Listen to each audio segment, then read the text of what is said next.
Meus amigos, estamos de volta para mais um vídeo aqui da nossa playlist sobre princípios do novo CPC.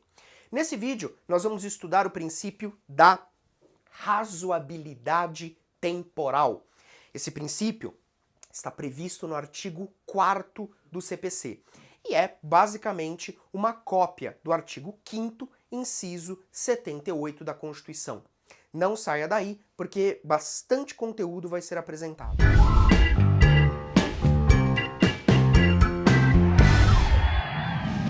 Olha só, nós temos que falar sobre esse tal princípio, que é o princípio da razoabilidade temporal. Eu falei no vídeo passado que o legislador do CPC 2015 praticamente fez um copia e cola dos princípios constitucionais, né? Então, todos esses princípios que nós estamos estudando aqui, que estão previstos no novo Código de Processo Civil, eles são quase transcrições da Constituição Federal. Nesse caso, o artigo 4º, que prevê o princípio da razoabilidade temporal, ele foi inspirado no artigo 5º, inciso 78. Vamos fazer a leitura dos dispositivos para a gente poder comparar. Olha só, o artigo 5º, inciso 78, diz assim: a todos, no âmbito judicial e administrativo, são assegurados a razoável duração do processo e os meios que garantam a celeridade de sua tramitação. O artigo 4º do novo CPC diz: as partes têm o direito de obter em prazo razoável a solução integral do mérito, incluída a atividade satisfativa. Meus amigos, o primeiro ponto que a gente tem que lembrar sobre esse princípio é o seguinte: você nota que da leitura do artigo 4º, o CPC ele é muito claro quando ele dá uma preferência para as sentenças de mérito. Quando o CPC coloca no artigo 4º que você deve privilegiar a solução de mérito, o CPC ele está dando uma mensagem para os juízes, que é a seguinte mensagem: olha, se você estiver diante de uma situação em que você pode dar uma sentença sem julgamento de mérito, ou então, no mesmo caso, você pode dar uma sentença com julgamento de mérito, sempre opte pela resolução de mérito. Sempre. Isso é muito importante, porque quando nós temos uma sentença com resolução de mérito, isso significa que o processo atingiu seu objetivo. E mais, essa sentença com resolução de mérito, ela será abarcada pelo manto da coisa julgada. Se o juiz profere no processo uma sentença sem resolução de mérito, é como se esse processo ele tivesse fracassado, como se esse processo não tivesse atingido o seu objetivo, porque o juiz não conseguiu analisar aquilo que estava sendo pedido pela parte. Além do mais, a sentença que não enfrenta o mérito, ela não vai produzir coisa julgada. Pelo menos, não a coisa julgada material.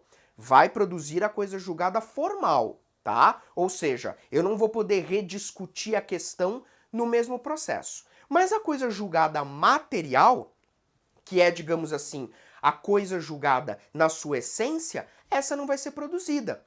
E, portanto, aquele processo, ele vai acabar quebrando a ideia de segurança jurídica.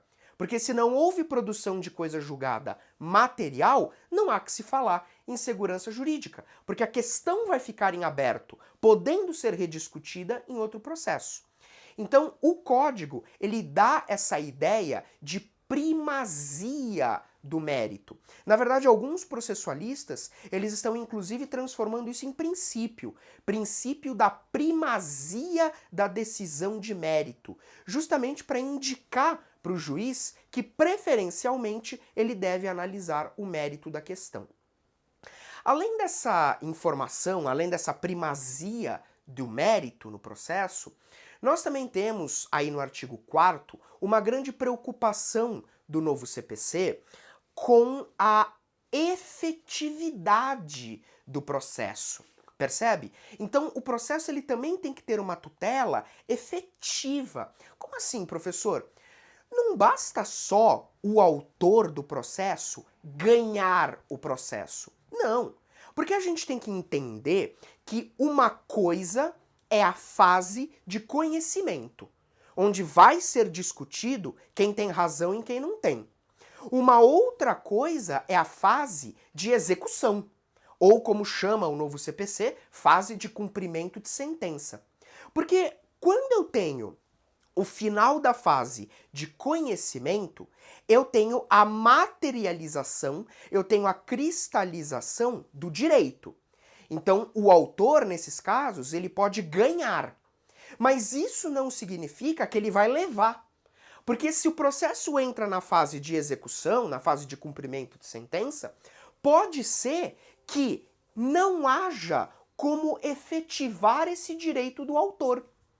Então, o processo, ele tem que ter uma noção de efetividade dentro da fase de conhecimento, mas também dentro da fase de execução, podendo o juiz se valer de vários mecanismos para tentar implementar, para tentar dar efetividade à sua decisão, para tentar implementar aquele direito que ficou cristalizado na fase de conhecimento.